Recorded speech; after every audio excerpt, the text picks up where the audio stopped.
बाज़ इस्तिलाहें मुश्किल मालूम होती हैं, इसलिए मैंने कोशिश की है कि आपको आसान उनके आसान मफ़ाहीम बता दूँ कि कौन सी इस्तिलाह क्या है, उसका मतलब क्या है और उससे क्या चीज़ मुराद है। ठीक है, तो इस्तिलाह और उसका मफ़हूम। मुजफ़्फ़फ़ जो लिखा होता है उसका मतलब होता है ऐसी दवा जो खुश्की पैदा करने वाली है। मुजफ़्फ़फ़ से मुराद होती है खुश्की पैदा करने वाली दवा। और मुख़द्दिर लिखा होता है, मुख़द्दिर तो इसका मतलब होता है बहस करने वाली, सुन करने वाली चीज़। इसी तरह मुरत्तिब लिखा होता है तो इसका मतलब है वो तर करने वाली चीज़, दवा है, तरी पैदा करने वाली चीज़ है। मुस्लिह इस्लाह करने वाली, किस तरह इस्लाह करने वाली, जैसे सलाह हम देते हैं किसी को, किसी दवा में शामिल करते हैं तो सलाह पेट में मरोड़ पैदा करती है। एक तो हम उसकी वो तीलियाँ सी निकालते हैं, उसमें से सिर्फ पत्ते छोड़ते हैं और उसकी इस्लाह की गर्ज से हम उसके साथ वो बराबर वज़न गुले सुर्ख मिलाते हैं, गुलाब के फूल मिलाते हैं। तो उसकी इस्लाह करने वाली चीज़ हम नुस्खा में शामिल कर देते हैं, फिर वो पेट में मरोड़ पैदा नहीं करती है। इसी तरह बहुत सारी ऐसी चीज़ें हैं कि जिनको हम इस्लाह की गरज से शामिल करते हैं, हालांकि नुस्खे में उनकी ज़रूरत नहीं होती है, लेकिन इस्लाह की गरज से ज़रूरत होती है। मुआरिक ऐसी दवा जो पसीना लाने वाली हो, और मुनजिज मरज़ के मादा के कवाम को मुतदिल करने वाली।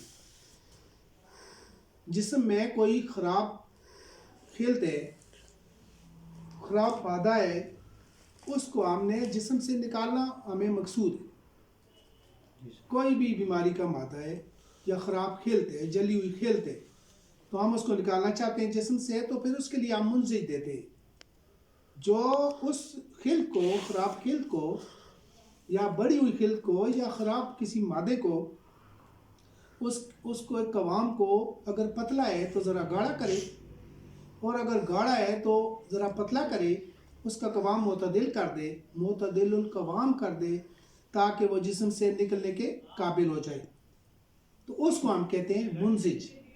और उसके बाद हम देते हैं मुसल, यानी जिला पावर दवा देते हैं जो मादा मुनजिज ने पकाया था, बराबर किया था, मुतदिल किया था, अब उसको वो निकाल दे तो वो अगली चीज़ होगी मुसल। तो ये हो गया मुनजिज, यानी मादे को मुतदिलुल कवाम करने वाली दवा। और हर खिल के लिए और हर मादे के लिए, बीमारी के जो भी कोई है, मुख्तलिफ बूटियाँ होती हैं, मुख्तलिफ दवाएँ होती हैं जो उनके मुनजिज होते हैं और उनके मुसल भी मुख्तलिफ होते हैं। बदरिका दवा के असर को बढ़ाने वाली चीज़। एक तो दवा के असर को बढ़ाने वाली चीज़ हम कहते हैं, दूसरा दवा के ख़राब असर को, मुज़िर असर को ज़ायल करने वाली चीज़, ख़त्म करने वाली चीज़। मिसाल के तौर पर कोई चीज़ हम दूध के साथ देते हैं तो फिर दूध उसकी ताकत को, उस दवा के असर को, खासियत को, कैफियत को बढ़ाएगा दूध। और फिर अगर वो दवा खुश्की पैदा करने वाली है, उसका ये ज़रा एक असर है, तो फिर दूध उसकी खुश्की को भी ख़त्म करेगा। ठीक हो गया। इसी तरह किसी चीज़ को हम केवा के साथ देते हैं, किसी को सब्ज़ केवा के साथ, किसी को काली चाय के केवा के साथ, किसी को घी के साथ, किसी को मक्खन में मिला के, तो ये सारे उनके बदरिका होते हैं। तो बदरिका से मुराद ये होती है कि वो चीज़ जो दवा के असर को बढ़ाए या दवा के ख़राब असर को ख़त्म करे। मुकश्शर छिला हुआ, जैसे बादाम मुकश्शर, तुरबत मुकश्शर, मुलट्ठी मुकश्शर। मुकश्शर छिला हुआ, ऊपर से छिलका हटा दें, छिलका हटा दें, मुकश्शर कर दें। तो बादाम को इसलिए मुकश्शर करते हैं क्योंकि छिलका इसका काबिज़ तासीर रखता है, तो मुकश्शर कर देते हैं। तुरबत को भी, तुरबत मुकश्शर और मुजव्वफ़ लिखा होता है। तुरबत को ऊपर से छीले और मुकश्शर हो गया, और मुजव्वफ़ उसका जौफ़ बनाए, उसका पैड बनाए, अंदर से उसकी लकड़ी भी निकाल लें, तो तुरबत मुकश्शर और मुजव्वफ़ कहलाएगा। इसी तरह तीसरी चीज़ मैंने अभी क्या बताई थी, एक तो ये हो गया ना, बादाम हो गया, दूसरा मुकशर मुलट्ठी। मुलट्ठी को हम छील के इस्तेमाल करते हैं, ऊपर से साफ करके कपड़े से, पहले छील के चाकू से, छुरी से, इसलिए कि उस पर सांप आशिक है, इसलिए हम मुलट्ठी को भी मुकशर करके इस्तेमाल करते हैं। मुवैज़ मुनक्का, मुनक्का आप पहचानते हैं, किशमिश से ज़रा बड़े होते हैं। तो मुवैज़ मुनक्का लिखा होगा, किसी नुस्खा में आपने शामिल करनी है दवा कोई, और मुवैज़ मुनक्का भी शामिल करना है, या मुवैज़ मुनक्का में आपने गूंद कर कोई गोलियां तैयार करनी है, तो उसमें से आप बीज निकाल लें, वो मुवैज़ मुनक्का कहलाएंगे। बीज निकाले हुए जिस मुनक्का में से होंगे वो उसे कहेंगे मुवैज़ मुनक्का। तो इस तरह आपको इन इस्तिलाहों का पता होगा, तो आप परेशान नहीं होंगे कि ये लिखा हुआ है तो आप क्या करूँ, इसको क्या करना है। होता है ना, नए तबीब जो होते हैं, नए नौवारद जो स्टूडेंट होते हैं और जो नए तबीब होते हैं, तो वो जगह जगह पर उनको रुकना पड़ता है, कहते हैं ओ ये लिखा हुआ है, इसको क्या करना है, ये करना। अक्सर मुझे फ़ोन करके लड़के कहते हैं, लड़कियां कहती हैं, सर ये लिखा हुआ था, इसको क्या करना था, ये मशवी लिखा है, इसको क्या करना है, ये तशवीया लिखा है, इसको क्या करना है, ये मुकशर है, ये क्या करना है। तो जिस वक्त पढ़ा रहे होते हैं उस वक्त भी गौर किया करें ना, आप करते हैं, मुझे पता है आप कर रहे हैं, लेकिन फिर भी बाज़ लोगों को नहीं पता होता है, लड़कों को, लड़कियों को, तो फिर वो पूछते हैं। तो ये आपको इसीलिए समझा रहा। अच्छा, मुरव्वक, मुरव्वक ये एक अलग इस्तिलाह है, ये पूरा एक प्रोसेस है। मुरव्वक का मतलब होता है आग पर किसी बूटी का फाड़ा हुआ पानी, मुरव्वक। मिसाल के तौर पर आबे मको मुरव्वक या आबे कासनी मुरव्वक। आप मको का या कासनी का वो पत्तों को कूट कर, पौधों को कूट कर सारा पानी उनका निचोड़े, फिर उस पानी को हल्की आंच पर रख दें, चूल्हे पर बर्तन में डालकर। थोड़ी देर में वो पानी फट जाएगा, उसका सब्जीना अलग हो जाएगा, पानी अलग हो जाएगा। उसको आप ठंडा करके नितार लें, वो आपका आबे कासनी मुरव्वक या आबे कासनी आबे मको मुरव्वक होगा। यानी सब्जीना अलग हो गया, पानी अलग हो गया, और पानी आपने फिर मरीज़ को देना है, या उस पानी में आपने कोई और प्रोसेस करना है, कोई दवा बनानी है, जो भी करना है। तो ये हो गया आबे मुरव्वक। इसके बाद है तिरकुता।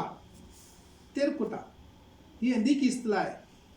तिरकुता 3 चुरपुरी अशिया यानी सूंठ, फिलफिल स्याह काली मिर्च और फिलफिल दराज पिपली, इन तीनों का मुश्तरक नाम है तिरकुता, और बराबर वजन।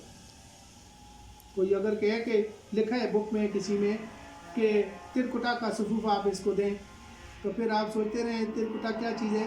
तिरकुटा सूंठ और पिपली और काली मिर्च बराबर वजन, ये हो गया तिरकुटा। कज़माज़ज लिखा होता है कि इस नुस्खा में कज़माज़ज इतना शामिल करना है। तो कज़माज़ज होता है एक छोटी माइन और दूसरी बड़ी माइन। माइन कलां और माइन खुर्द, इन दोनों का मुश्तरक नाम है कज़माज़ज। फिर फिलफिलैन है, फिलफिल स्याह काली मिर्च, और ये फिलफिल दराज पिपलियाँ, तो इन दोनों को मिलाकर कहेंगे फिलफिलैन। और काकला सगार छोटी इलायची, काकला कबार बड़ी इलायची, और हील कला बड़ी इलायची, हील भी कहते हैं, काकला भी कहते हैं। ठीक हो गया। अच्छा, काकलातैन जब कहेंगे तो दोनों इलायचियों का मुश्तरक नाम है। इसी तरह संदलैन, संदल सुर्ख और संदल सफ़ेद, और हील कला हो गया। माउल अस्ल, माउल अस्ल किसी मरीज़ को पिलाने हैं आपने, ये भी एक पूरा प्रोसेस है। बच्चे आप सुन भी रही है ना? जी मैं तो ये भी एक पूरा प्रोसेस है। माउल अस्ल कैसे बनाते हैं, किसी मरीज़ को पिलाना है, कमज़ोरी है या उसकी ज़रूरत है जिस्म की, कोई बीमारी ऐसी है कि सिवाय माउल अस्ल के और उसने कुछ पीना ही नहीं है, तो फिर माउल अस्ल कैसे बनेगा।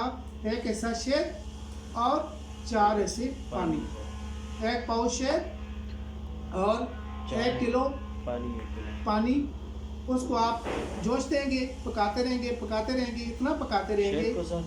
शहद 1 पाउच शहद और 4 पाव पानी, उनको आप जोश देंगे ना, जब 3 पाव पानी जल जाए, यानी 3 पाव जल जाएगा, 1 पाव शहद रह जाएगा, 1 पाव पानी रह जाएगा, वो माउल असल बन जाएगा, वो आप वो मरीज को देंगे।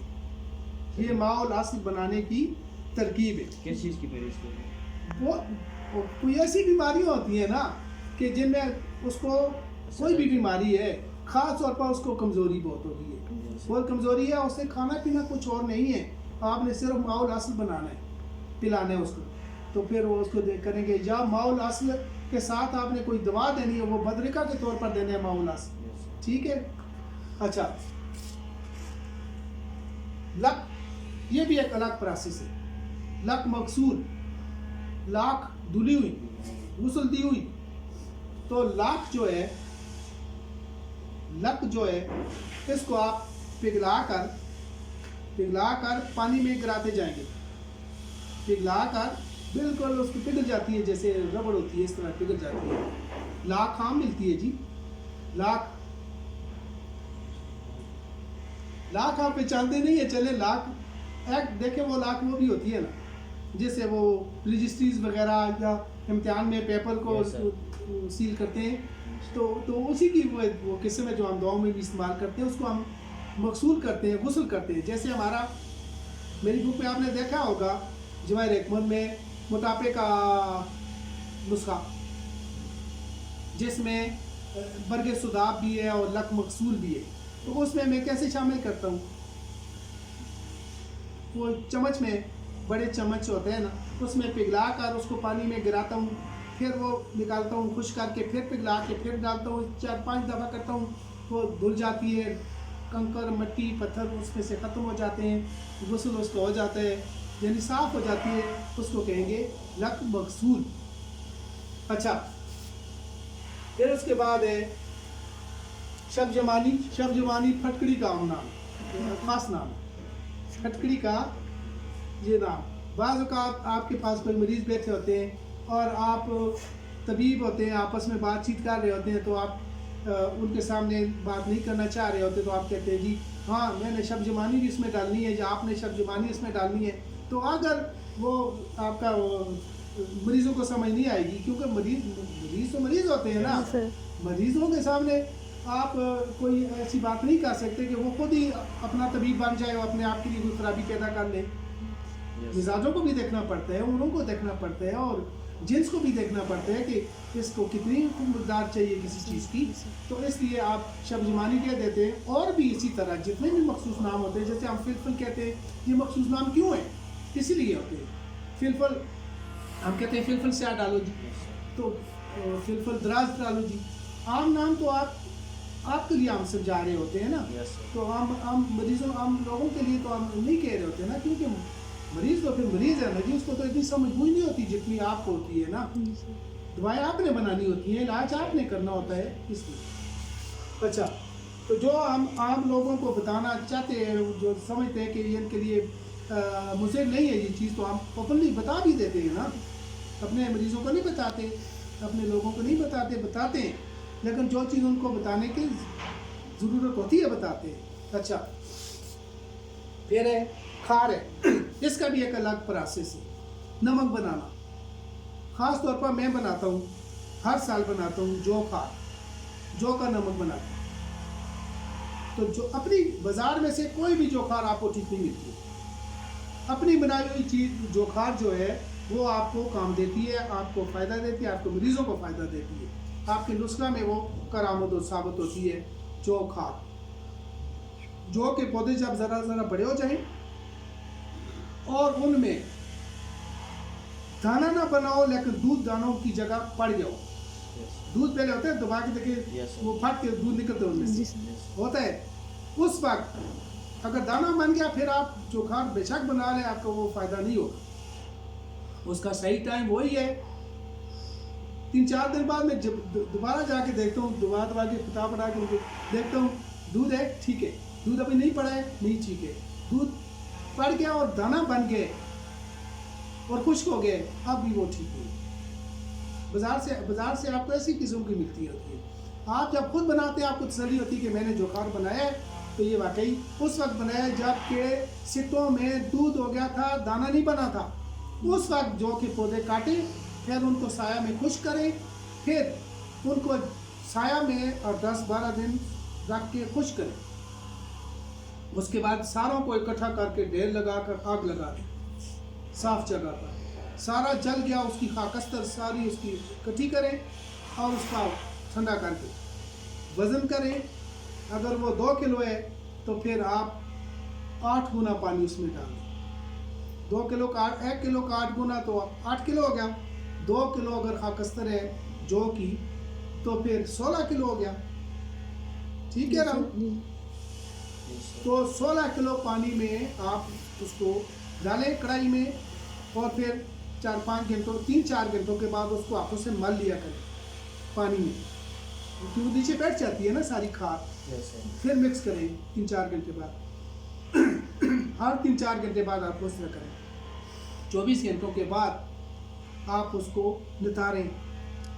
कोई पतीसी बना कर ना कढ़ाई में से देगचे में कैसे कर लें, नितार लें, तो खाकस्तर को ज़ाया कर दें। उस पानी को फिर आप कढ़ाई में पकाएं। पकाते पकाते जब सारा पानी जल जाएगा तो खार आपको मिल जाएगा। वो है जौ खार, और असली जौ खार गुर्दों के लिए और सुजाक वगैरह के लिए अपनी दुआओं में हम यही खार इस्तेमाल करते हैं। जो खार जो हम अपनी बनाते हैं, ये जो खार बनाने का पूरा प्रोसेस है। अच्छा, मुसम्मिन का मतलब होता है बदन को मोटा करने वाली दवा, मुसम्मिन सीन के साथ। और इसकी उलट है इसका मुआजिल, जो दुबला करने वाली दवा, पतला करने वाली दवा।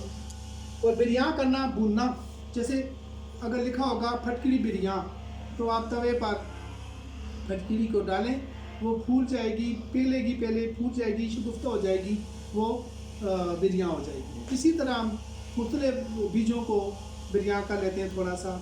जैसे रीढ़ को हम उसकी खुश्की ख़त्म करने के लिए थोड़ा सा घी डालकर तवे पर हम थोड़ा सा उसको हल्का सा बिरयान करते हैं, हल्का सा उसको सुर करते हैं, भूनते हैं, तो इस तरह होता है बिरयान करना। ठीक हो गया।